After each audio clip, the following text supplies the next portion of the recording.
So after I did my Aftermath review, I thought I wouldn't have to worry about doing another review until November. But some of my subscribers were letting me know that there was another book that was released the exact same day as Aftermath. So I looked it up on the Star Wars canon media timeline, and it said that it was a young adult novel. So I ignored it. I mean, really, if I started doing reviews for everything that came out with the Star Wars name on it, I wouldn't have time to do anything else. I'd probably be stuck doing Star Wars reviews 24 hours a day, 7 days a week. I mean, I do like having a life.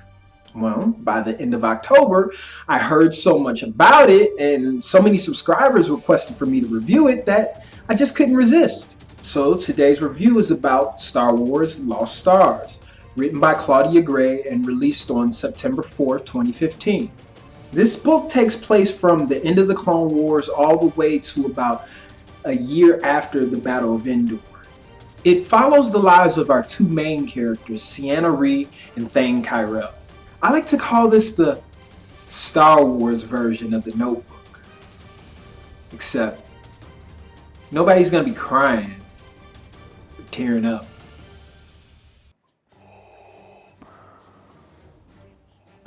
I felt a disturbance in the Force. Did you say this was the Star Wars version of The Notebook? Yeah. No, wait. Okay, I'm sorry. What I meant was I like to call this a Star Wars love story that even Anakin Skywalker would appreciate. Kind of like this. My heart is beating, hoping that kiss will not become a scar. You are in my very soul, tormenting me.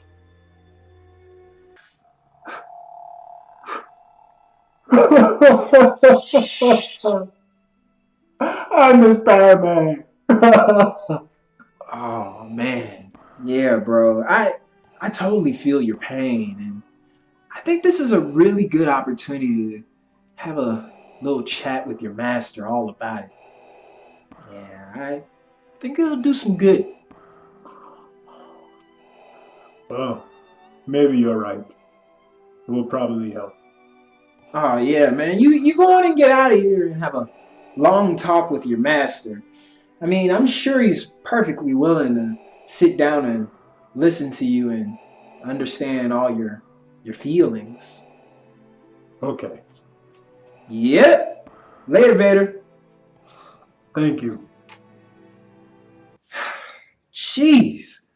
Why do I always have to watch every word that I say, or else a Sith Lord is just going to pop up and try and kill me? Well, anyway, if you saw my fan film review of Threads of Destiny, you probably remember where I made this joke about Star Wars always going extra Hollywood and throwing cheesy love scenes in just about everything. Most Star Wars fans, I think, would prefer they leave this mushy garbage out of their films. The books and the comics have some of this in the stories, but only when it's relevant and important to the plot. But I have to say, these guys did a pretty decent job making sure this was relevant, but they still slap a few slices of cheese in there just to make it a little bit more Hollywood. Like in the next scene, when they're fencing in the Royal Gardens. It's a little cheese there, a little bit of cheese right there. Let's get a little bit more cheese right there. Some more cheese. Just dab a little bit more cheese. Well, those movies are a cheese lover's dream, but this book takes a very realistic approach to a love story that almost anyone can relate to. Yeah, it's not like a romance novel with Fabio on the cover.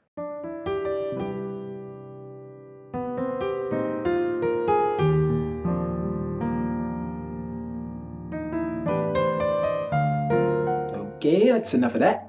So let's start with the likes about this book. 1. This book has great character development. Thane and Ciena make you feel for them every step of the way. I mean, you really do care about everything that happens to them. 2. The Imperial Academy. There's a lot in this book about how Imperials are trained, and it really makes a lot of sense when you think about all the things that the Empire does across the galaxy.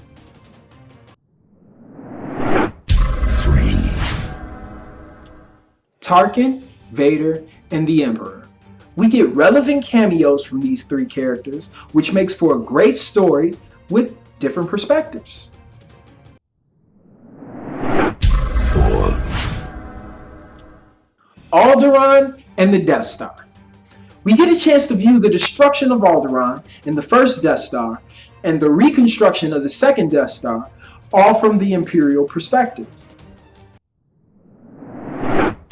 5, Nash.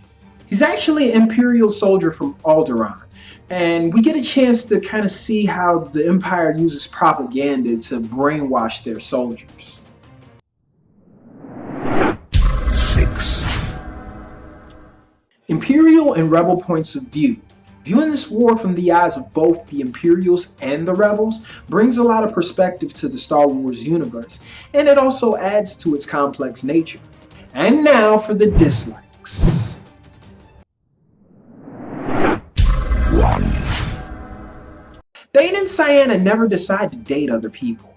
I can buy that they knew each other since they were kids, but most human beings tend to find interest in other people when they realize it's time to move on.